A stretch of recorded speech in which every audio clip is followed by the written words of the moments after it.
Et yo les potes, c'est Mathieu, et aujourd'hui je voudrais vous parler de Charles Leclerc, mais plus précisément de son titre, que nous, tifosi, attendons depuis longtemps.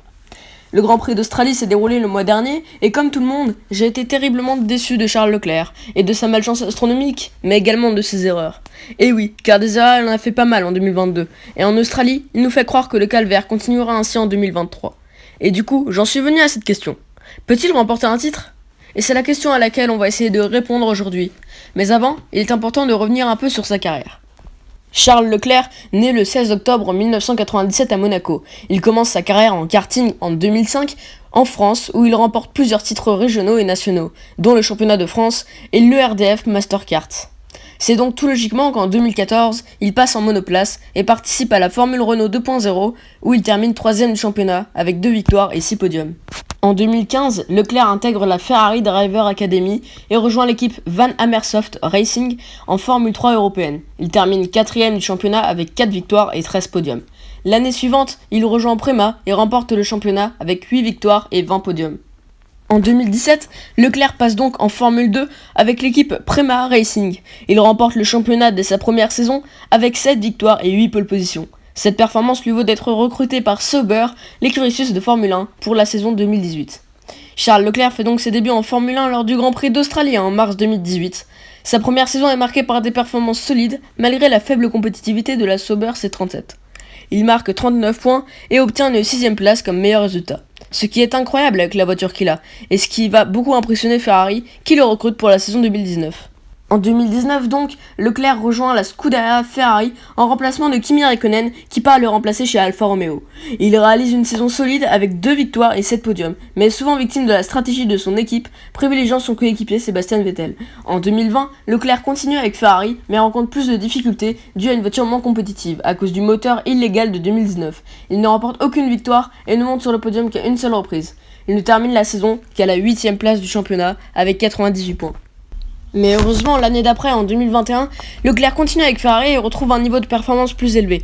Il se montre régulièrement compétitif et se bat avec son écurie pour la 3ème place constructeur avec McLaren. Il termine la saison à la 5ème place du championnat avec 164 points. Cependant, au début de la saison 2022, il va gagner et se battre sérieusement pour le championnat avant de s'écrouler avec Ferrari et terminer 2ème.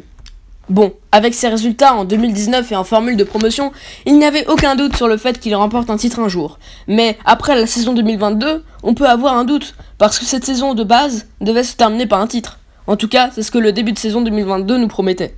Et oui, car on parle quand même de 2 victoires sur 3 courses, ce qui est souvent un bon indicateur pour le reste de la saison. Mais le problème, c'est que la saison est longue, et Leclerc, tout comme Ferrari, n'a pas tenu. Et ça commence directement à Imola, où bien parti pour le podium, Leclerc part en tête à queue sur un vibreur et termine finalement 6ème. Puis à Monaco, où Ferrari nous en fait une belle, en faisant rentrer Leclerc en même temps que Sainz, ce qui le fait terminer 5ème alors qu'il jouait à la victoire.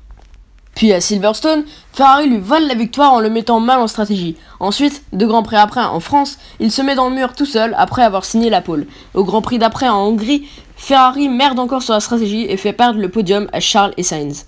Et enfin en Belgique, Ferrari le fait encore perdre et au Japon, c'est la même chose. Sans compter les problèmes de fiabilité en Espagne et en Azerbaïdjan, où il perd 2 victoires. Avec l'énumération de ces anecdotes, on peut remarquer qu'il a perdu au moins 125 points, ce qui est bien entendu énorme et impardonnable pour le championnat.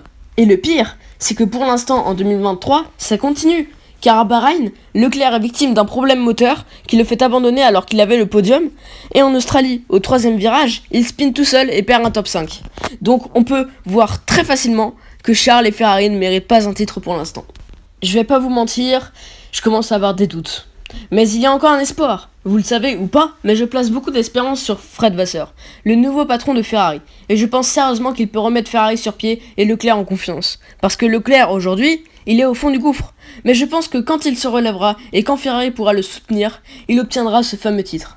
Et même si cette année, ça risque d'être compliqué, déjà si Ferrari termine 3ème, c'est bien, mais par contre, l'année prochaine, en 2024, quand Vasseur sera bien installé dans l'équipe et quand Leclerc retrouvera la motive, ils peuvent gagner. Bon, certains vont me dire qu'il n'a pas le mental, qu'il s'est effondré en 2022 et qu'il ne se relèvera pas. Mais je ne suis pas de cet avis. Ce qu'il s'est passé en 2022 est une phase normale pour un pilote. Après tout, il n'avait jamais pu jouer le titre, il n'avait pas l'expérience, et on va pas se mentir, Ferrari ne l'a pas aidé. Mais on dit que les erreurs rendent plus fort, et c'est sûr que Leclerc a le talent. Il faut juste qu'il se reconstruise avec Ferrari et revienne plus fort, plus solide, pour nous offrir enfin une belle bataille pour le championnat. Bon, en tout cas c'est la fin de la vidéo. N'hésitez pas à me dire en commentaire ce que vous en pensez et à vous abonner pour ne pas louper les prochaines.